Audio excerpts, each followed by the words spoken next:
দর্শক, আপনারা আমাদের অনেকে কোশ্চেন করেন যে আসলে এই কোকোপিটের চারা আসলে কেন আমরা রোপণ করব। তো সেই কোশ্চেনের অ্যান্সার নিয়ে আজকের ভিডিওটি, যে কোকোপিটের চারা কেন রোপণ করব, কেন মাটির চারা নয়।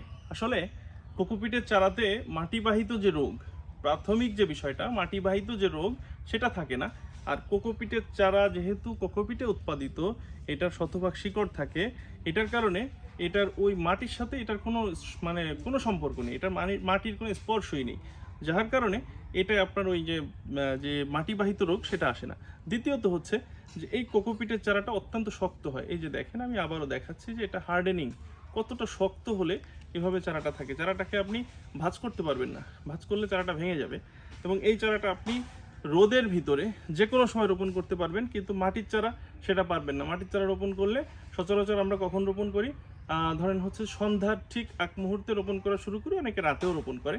এবং পরের দিন হয় কি, আমার এই চারাটা হচ্ছে যে ওই নারকেলের বা হচ্ছে কলার যে ডাইগো আছে বা খোসা আছে, সেটাতে ঢেকে রাখা হয় যেন রোদে এটা নষ্ট না হয়।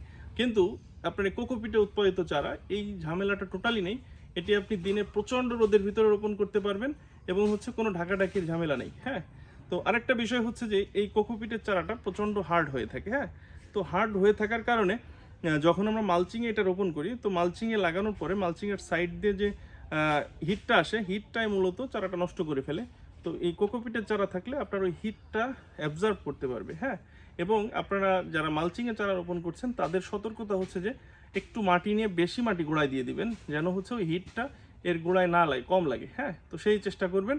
আর হচ্ছে যে সবথেকে বড় বৈশিষ্ট্য যদি আপনাদের বলি, সেক্ষেত্রে হচ্ছে কোকোপিটের চারায় শতভাগ শিকড় থাকার কারণে এটি মনে হয় যে একটা টবে আছে। এটা যখন নার্সারি থেকে একটা কৃষকের হাতে যায়, এটা বোঝারই উপায় নেই যে এটা আসলে চারাটা ট্রান্সপ্লান্ট করা হয়েছে।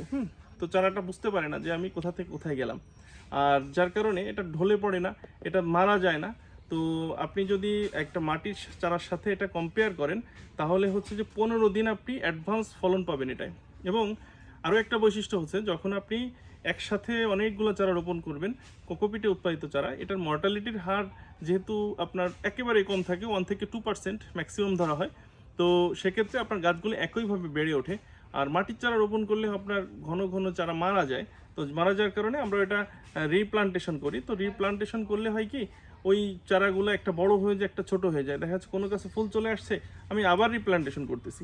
তো সেক্ষেত্রে কিন্তু আসলে কৃষক খুবই ক্ষতিগ্রস্ত হয়। তো এই জিনিসটা খেয়াল রাখতে হবে।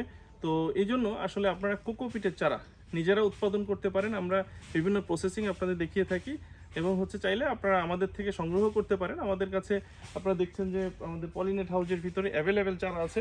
তো আমি যদি আপনাকে একটা চারা উঠিয়ে দেখাই যে আমাদের বর্তমান এই চারাটা কোথায় যাবে, এই যে দেখেন একটা চারা, এটা কিন্তু এখনো হার্ডেনিং হয় নাই।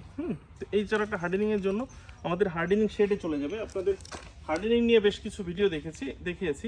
এই যে হচ্ছে হার্ডেনিংকৃত চারা। তো এভাবে আসলে আমরা আমাদের প্রত্যেকটি চারা একেবারে শিশু থেকে শুরু করে ওইটা যেদিন ডেলিভারি হবে সে ডেলিভারি দিন পর্যন্ত হচ্ছে পরিচর্যা করা হয়, এবং স্টেপ বাই স্টেপ।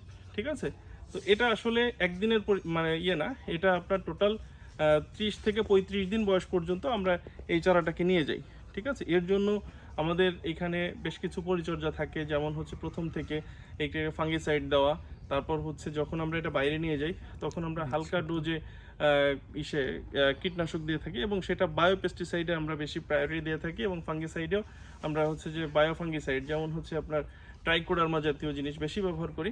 তো সেক্ষেত্রে আমাদের চারার যে গুণগত মান সেটা ঠিক থাকে, এবং চারা একেবারে ছোট অবস্থায় হার্ডেনিং করা যায়। এবং মোটামুটি চারার হাইট কত, 6 ইঞ্চি হবে, 5 থেকে 6 ইঞ্চি এরকম। তো এরকম হাইটের চারা আমরা বেশি সরবরাহ করে থাকি। সেক্ষেত্রে যদি সাইজ আরেকটু বড় হয়ে যায়, চারাটার গুঁড়া আরও মোটা হয়। ঠিক আছে, তো আরও স্ট্রং থাকে চারাটা, কখনো আপনার দুর্বল থাকে না, সেই চারা আমরা সরবরাহ করি।